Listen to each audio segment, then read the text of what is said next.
पूर्व प्रधानमंत्री और कांग्रेस के दिग्गज नेता रहे मनमोहन सिंह का 26 दिसंबर देर शाम निधन हो गया।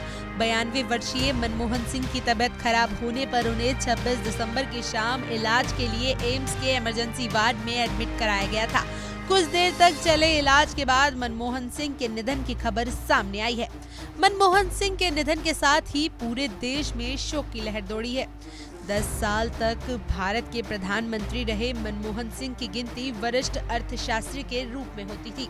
बतौर नेता मनमोहन सिंह भले ही कम बोलते थे, लेकिन एक अर्थशास्त्री के रूप में उनकी बातों को पूरी दुनिया बेहद ध्यान से सुनती थी। मनमोहन सिंह के निधन के बाद कांग्रेस में शोक की लहर दौड़ गई है। कर्नाटक के बेलगावी में गुरुवार से शुरू हुए कांग्रेस की बड़ी बैठक के बीच मनमोहन सिंह के निधन की खबर आते ही सभी नेता सोशल मीडिया पर अपनी श्रद्धांजलि देने लगे। प्रधानमंत्री नरेंद्र मोदी के साथ साथ राष्ट्रपति द्रौपदी मुर्मू, कांग्रेस अध्यक्ष मल्लिकार्जुन खड़गे, कांग्रेस नेता राहुल गांधी, प्रियंका गांधी, सोनिया गांधी सहित कई नेताओं ने अपनी श्रद्धांजलि दी है। मनमोहन सिंह के निधन पर प्रधानमंत्री नरेंद्र मोदी ने भी सोशल मीडिया मंच एक्स पर श्रद्धांजलि दी है। पीएम मोदी ने लिखा, भारत अपने सबसे प्रतिष्ठित नेता में से एक डॉक्टर मनमोहन सिंह जी के निधन पर शोक मानता है। साधारण परिवार से उठकर वे एक प्रतिष्ठित अर्थशास्त्री बने।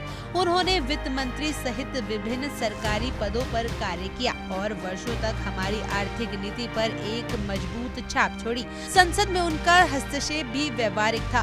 हमारे प्रधानमंत्री के रूप में उन्होंने लोगों के जीवन को बेहतर बनाने के लिए व्यापक प्रयास किए।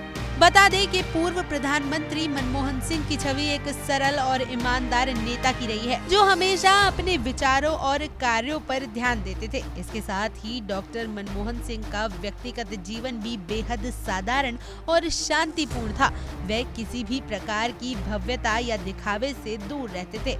उनका परिवार भी इसी सोच को मानता था और हमेशा साधारण जीवन जीने का समर्थन करता था।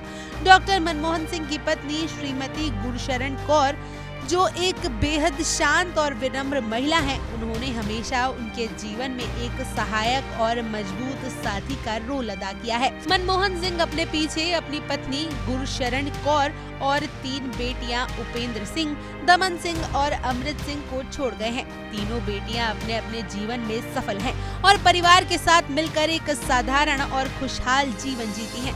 डॉक्टर मनमोहन सिंह ने हमेशा अपने परिवार को एक सामान्य जीवन जीने की सलाह दी थी और वे खुद भी इस विचार पर पूरी तरह से अमल करते थे। उनके परिवार के सदस्य उनके सिद्धांतों और विचारों को बहुत सम्मान देते हैं और उनका पालन करते हैं। अब अगर बात करें डॉक्टर मनमोहन सिंह की संपत्ति की, तो साल 2018 में राज्यसभा सांसदीय के लिए नामकरण करते समय मनमोहन सिंह ने अपनी कुल संपत्ति 15,17,92,837 रुपए बताई थी। वहीं साल 2018-19 में उनकी कुल कमाई 89,42,390 रुपए बताई गई।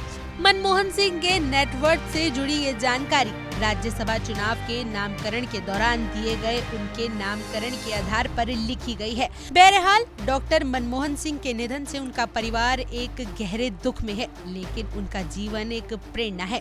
उन्होंने अपने कार्य और जीवन के सिद्धांतों से हमें ये सिखाया है कि जीवन में सादगी, ईमानदारी और सेवा का महत्व सबसे अधिक है।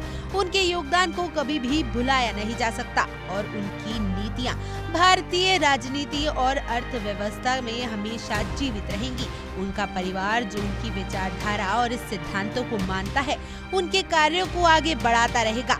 डॉक्टर मनमोहन सिंह का योगदान भारतीय राजनीति में हमेशा जीवित रहेगा और उनकी यादें हम सभी के दिलों में हमेशा बसी रहेंगी।